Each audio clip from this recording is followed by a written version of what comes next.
Hey guys, it's me again. So I'm just basically talking about exams because I've got my French mock. I have my French mock next week, and it's really stressful. I have to write it and learn it, and I'm only allowed to take in 40 words, and I have to take them in French, not English, which is really unfair. So I'm really going to struggle with that. Also, I just had a science mock exam, or two, on Unit 1 and Unit 2. We do the OCR Gateway. So I got A stars on both of them, which I'm really happy about. And I went to the cinema with my mum as a reward, which I went to see Shaun the Sheep, which is really, really childish, but I wanted to see it, so yeah, it was a really, really good film. I went with Oreo, my friend Oreo, and we had the best time ever. And afterwards we went to Tunbridge Wells, and we shopped, and we went to Maidstone and Primark and everything, which was absolutely awesome. And I spent like £200. It was crazy, and got all new stuff. Yeah, and I mean Maidstone's a good area, but for shops and stuff like Primark and Next and stuff, but it's not great, as in I want to be there all the time. I mean, sometimes I use it for the cinema if they're not showing something at the Tunbridge one where they're showing at Maidstone, or when me and Summer go to the cinema because she lives in Paddockwood, so it's closer. Yeah, but I definitely prefer Tunbridge Wells to Maidstone. So as you can see, it's really, really bright and sunny and ridiculously cold for the brightness. It's really windy up here. My hair's so I can't actually see, so I am hoping I'm looking at the camera. It's giving me a bit of a headache actually, but it's really good to see the sun. For Britain, it's a bit awful, so hopefully if I move to Florida, it'll be a lot sunnier and hotter and nicer, and summer most of the time. But because I don't really like the cold, it's quite horrible to have to wear really thick clothing and boots and everything. I really like to know what you guys prefer. It would be interesting, but I think Summer prefers winter, don't you, Summer? No? Yeah, I thought so. It's just that she doesn't like the sun, to be honest. So I'd probably go in a minute and get an ice lolly or something. So I've just been playing COD for most of the morning. Found out in matches, gun games, that if you get knifed, you downgrade your gun, which really sucks because I was on the 8th gun or something, and I got knifed and I downgraded back to a pistol. I don't know, I thought you were supposed to downgrade one, but apparently it just downgraded me straight to a pistol, which really, really sucked. So I mean, I keep on entering halfway through the matches anyway, so I mean, everyone's got honey badgers and AK-47s, and there's me with a pistol or a knife or something. It's really frustrating. So I mean, you can't shoot very far with a pistol, well, accurately, but then people keep on killing me, and I'm like, ugh. But I forgot to bring my Xbox controller today, so I had to share with Summers, and that really sucks. It's really fun to play with her, because every time I play with her, I keep on going around trying to kill her. She does the same to me, but I think I'm slightly higher when I kill her. Don't you hate me? Yeah, well, I do. I think I wreck Summer more than she wrecks me. I'm not. Oh, shut up! I'm not. I suggest we team up. I'm not great at it. Oh yeah, no, we're gonna team up hopefully soon. I'm not great at COD, but I'm better than her when we play against each other. But yeah, I remember once she changed team when her team lost. Well, we're losing, and she changed to the winning team, and when that team were losing, she changed back to her original team because they were winning. And I'm not sure that's how you quite play the game. Summer. Yeah, so we'll probably team up with her because, to be honest, I'm so much better than her.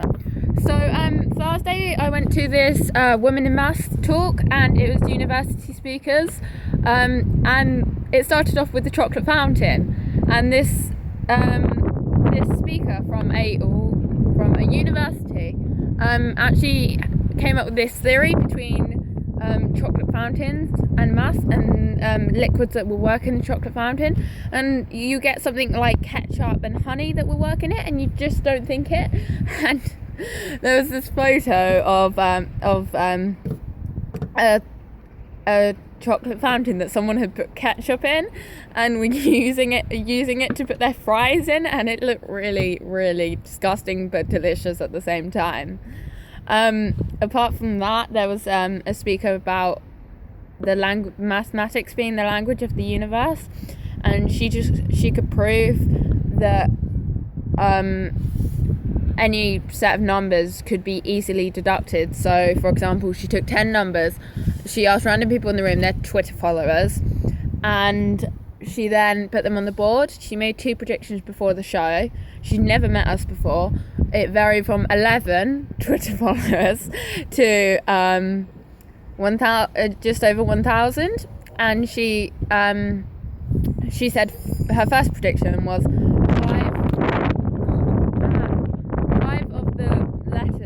five of the numbers even will have a leading number. We'll start with of 1, 2, or 3, and she was at least 5, and there were 7, and then she said none of the numbers will have a leading number of 9, and she proved this, and she crossed them off, and everyone in the room was absolutely stunned by this point. And she came up with this graph that showed the percentage of how many leading numbers, the leading numbers for 1 to 9, which I found really interesting, kind of. And she said there is a theory of working out, but I can't explain it to you right now because you wouldn't understand it. Obviously, it's uni students only that would understand it because it's really, really complicated. So that was good. Also, there was a book written by this lady. I can't remember her name. Sorry about that. A little distraction with Bella, who's now inside, I believe. Anyway, yeah, I remember the name. It's Hannah Fry. She wrote Dr. Hannah Fry. She wrote The Mathematics of Love. She decided to take the 2 most opposite things that we could think of, like mathematics and love, and she put them together, and she proved how there was a link between mathematics and love. I haven't read the book, but I'm sure when I do, I'll probably write a review. I'll let you guys know what I think in another video, and I would definitely recommend looking into it because it sounds like an amazing book. Yeah, also we had other speakers, and we had a drama performance. Drama performance showed that how women used to be invalid to men, all their opinions and their calculations, and how great women back in time worked out all these theories and that we use today, and how men just disapprovingly looked upon these theories because they were made by women, but then men went on and supported them, or supported the theory, proved the theory, and they were credited. So they put together this talk show where the host was very, very sexist, like a typical man back in that time, and the women were ghosts back from their time, and it was quite a comical thing. But it just showed how invalid women used to be and how valuable they are now to mathematics, and how the world's progressed, and how women's points in subjects like science and maths have both progressed. After that, we had a small quiz. I came up with 7 answers, and my team didn't do anything else, didn't do any work, so we only came up with 7 answers, so unfortunately we didn't win. But it was quite a fun, confusing one. We also had a little celebrity come in. Rachel Riley from Countdown and other shows came in and spoke to us about how she actually studied maths at university, and how she went on then she found a job in Countdown because she used to like watch it and do it when she was younger, and so she found this job in Countdown, obviously doing the numbers, and she used to practice all the time, and she told us how she would record shows back to back, so she'd have about 5 or 6 math sessions per time, like per a couple of hours, and how it'd be really, really tiring, but she just used to love doing it, and how she's recording more episodes and how she continues on, and I actually got her autograph, so it was quite an awesome visit. I also got a photo of her which talking to us, which was really good, and she said it's really worth studying maths to go even at an A level. She was obviously GCSE, but she said even at A level, even if you don't bring it on to university, study it at A level. She said, but I did love it so much more studying it at university. I just found it interesting. I just did it every day, and it just became so interesting. It became part of my life, and now I don't regret a second of it. Obviously, we had the train journey back, and that was quite boring. And then I walked back with my friend home and charged my phone, and that's all that happened that day, really.